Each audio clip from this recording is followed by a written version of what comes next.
फौजी भाइयों, जय हिंद। क्या आपके मन में भी ये सवाल है कि क्या मेरा ITR सही फाइल हुआ है? और अगर इसी से रिलेटेड आपका क्वेश्चन है, जैसे बहुत सारे लोगों के लिए होता है, तो आज की वीडियो आपके लिए बहुत इंपॉर्टेंट रोल प्ले करने वाली है।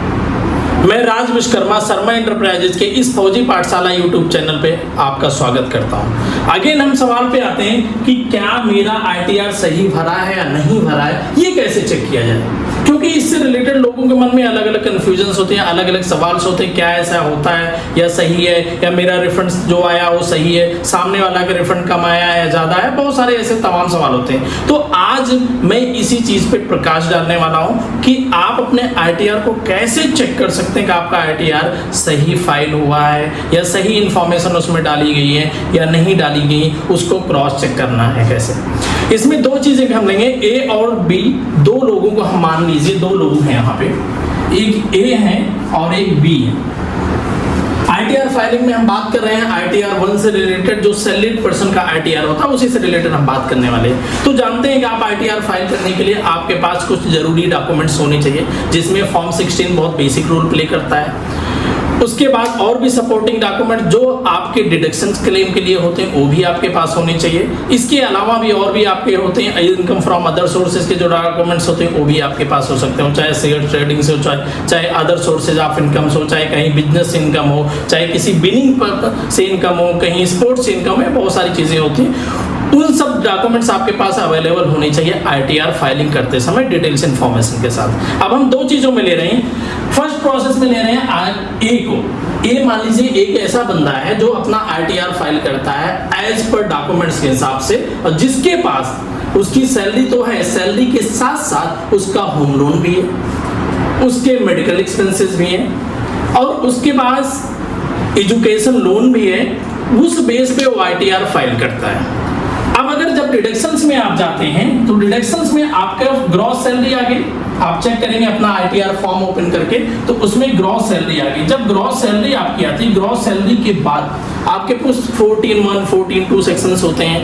14(1) में कुछ लोग डिडक्शंस के लिए डिडक्शन, उसमें भी लिमिट है, लेकिन उसकी एक परमिसेबल लिमिट है। ये नहीं कि जितना है सारा का सारा दिखा के आप सैलरी माइनस करके क्लेम कर लें। उसके लिए लॉजिकल डिपार्टमेंट ने परमिशन दी है कि आपका CA का क्लेम कितना बनता है, आपके हेल्थ अलाउंसेस कितने बनते हैं, आप जो है ट्रांसपोर्ट अलाउंस का क्या चीजें अमाउंट डाल सकते हैं, कितना डाल सकते हैं, रिस्क एरिया अलाउंस कितना डाल, उसके सब एक परमिसेबल लिमिट रखिए। सपोज करिए कि इसने पूरा राइट प्रोसेस को फॉलो कर रहा है, तो राइट ग्रॉस सैलरी में इसने अपने 14(1) में जो इसका जेन्युइन क्लेम था उसने यहाँ पे डाला, 14(2) में जो इसका जेन्युइन क्लेम बन रहा है वो इसने यहाँ पे डाला। उसके बाद इसकी इनकम निकल के आती है स्टैंडर्ड डिडक्शन। स्टैंडर्ड डिडक्शन जब निकल के आती है, स्टैंडर्ड डिडक्शन क्या चीज होती है, जिसमें TPTL आप एक्स्ट्रा क्लेम नहीं कर सकते। स्टैंडर्ड डिडक्शन में कुछ मेडिकल की चीजें ऐड की गई जो TPTL उसमें स्टैंडर्ड डिडक्शन में परमिशन आपको दी गई। लेट्स 50,000 आप वहां पे आपने माइनस कर लिया और 50,000 आपने स्टैंडर्ड डिडक्शन में माइनस कर लिया। उसके अलावा आपके पास बनता है जो निकल के आता वो ग्रॉस इनकम हो रही। अब उसके बाद क्या क्या डिडक्शंस है, उसके बाद आप देखेंगे एक डिडक्शन आपकी आती है जो होम लोन का इंटरेस्ट है। याद रखिएगा, जो भी होम लोन लिए, होम लोन में मूलधन और ब्याज दो पार्ट होते हैं। आप इस तरीके नहीं डाल सकते कि सिर्फ ब्याज ही डाल दीजिए या सिर्फ प्रिंसिपल ही डाल दीजिए, दोनों आप डाल सकते हो, लेकिन उसके लिए लिमिट्स कैसे रखिए। अगर आपका होम लोन है तो इनकम फ्रॉम अदर सोर्सेज में लॉस फ्रॉम हाउस प्रॉपर्टी का एक ऑप्शन आता है। लॉस फ्रॉम हाउस प्रॉपर्टी के ऑप्शन पे जब जाएंगे तो वहां पे आप होम लोन का इंटरेस्ट अमाउंट दिखा सकते हैं। सपोज करिए इन्होंने लॉस फ्रॉम हाउस प्रॉपर्टी में इन्होंने अपना होम लोन का जो इंटरेस्ट था, लेट्स अज्यूम कि 1,20,000 रुपए था, मैक्सिमम लिमिट 2 लाख रुपए तक है, यहाँ पे 1,20,000 रुपए इन्होंने दिखा दिया, राइट। इन्होंने इस चीज को दिखा दिया। फिर इनका एजुकेशन लोन जैसे कि बताया था हमने वो भी है, साथ में इनका ATC मैक्सिमम 1.5 लाख रुपए ही परमिशन है, मतलब आप 1,50,000 ही लिमिट है जो आप दिखा सकते हैं। उसमें आपको होम लोन का प्रिंसिपल अमाउंट भी ऐड है, तो होम लोन का प्रिंसिपल अमाउंट आप इंटरेस्ट वाले पोर्शन में नहीं ऐड कर सकते, इस वाले पोर्शन में आप ऐड कर सकते हैं। उसके बाद आपके और भी चीजें आती हैं, जिसमें आता है मेडिकल का आपका आ गया, ATD जो होता है आप जिसको बोलते हैं, आप ATD दिखा सकते हैं इसमें।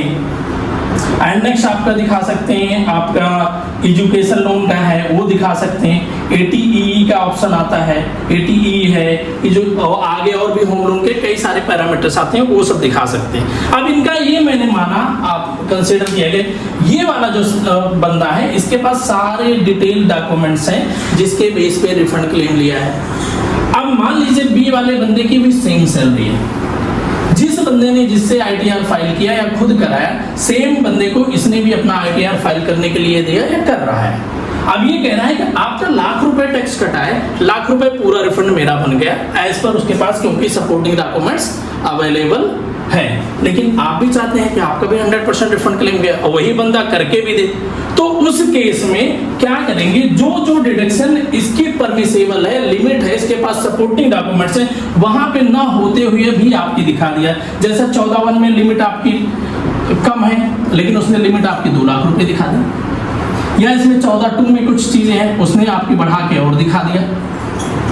होम लोन आपका है नहीं, होम लोन भी दिखा दिया आपका, राइट। जिसके अंदर स्टैंडर्ड डिडक्शन तो आपका जाएगा, स्टैंडर्ड डिडक्शन आपका चला जाएगा 50,000। नेक्स्ट आपकी बात करें लॉस फ्रॉम हाउस प्रॉपर्टी, तो लॉस फ्रॉम हाउस प्रॉपर्टी में अगेन होम लोन से रिलेटेड होता है। अब इसने यहाँ पे भी दिखा दिया कि नहीं आपका भी इतना ही होम लोन था, लेट्स अज्यूम कि 1,20,000 रुपए, इसने यहाँ भी दिखा दिया। आपका 80D एजुकेशन लोन, जो भी चीज से जो भाई साहब ने इन्होंने दिखाई थी ए ने, वही बी ने भी दिखा दिया। अब दोनों चीजें में सेम दिखा दिया तो रिफंड तो इसका भी बन जाएगा, इसका भी बन जाएगा, ए का तो ऑलरेडी बना हुआ है। प्रॉब्लम कब आएगी? रिफंड आ जाएगा लेकिन प्रॉब्लम कब आती है? प्रॉब्लम ये तब आ सकती जब डिपार्टमेंट आपके पेपर को क्रॉस चेक करेगा। लेकिन एक लोगों को सवाल एक चीज नहीं समझ पाते कि लोग ये सोचते हैं कि डिपार्टमेंट ने अब रिटर्न हमारी प्रोसेस कर दी, अब कोई क्रॉस चेकिंग नहीं होगी। मैं आपको बताऊं डिटेल्स इंफॉर्मेशन, बहुत सारे लोगों को ऑलरेडी लेटर आने लगे हैं। एक चीज एक मैं लेटर शेयर कर रहा हूं आपसे, ये डिपार्टमेंट का ही लेटर है जो आया है, आई होप आपको नजर आ रहा होगा। इसमें आप देखेंगे प्रॉपर मेंशन किया गया है कि जो जो डिडक्शन इन्होंने दिखाई है लास्ट ईयर में उन सारे पे मेंशन है। यहाँ तक कि HRA भी जो दिखाया है उन्होंने HRA ATC का 1.5 लाख का रिबेट, यहाँ पे आप देखेंगे सेक्शन 80D मेडिकल का बात करें, 80DD की बात करें, और यहाँ पे आप देखेंगे 80DD-B की बात करें, जितने भी सेक्शंस में उन्होंने टैक्स में रिफंड लिया है वो सारे सेक्शन के बारे में डिटेल डिपार्टमेंट ने मेंशन किया है अमाउंट के साथ, और उनसे एक लेटर इशू किया उनको 133 सेक्शन 6 अंडर सेक्शन 6 बोलते हैं, ये नोटिस इशू किए और उनसे कहा कि ये सपोर्टिंग डॉक्यूमेंट्स जो आपने के पास हैं जिसके बेस पे आपने रिफंड क्लेम लिया है उसको टाइमली डिपार्टमेंट के पास आप सबमिट करिए। अब उस केस में डेट और टाइम भी मेंशन किया गया है।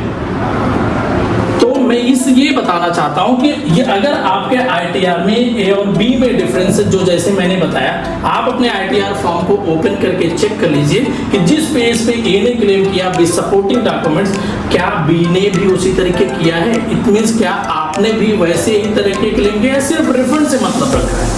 और अगर ऐसा कुछ है तो आप समय है 31 दिसंबर से पहले उन चीज़ों का करेक्शन करा सकते हैं, अदरवाइज उसके बाद डेडलाइन क्लोज हो जाएगी।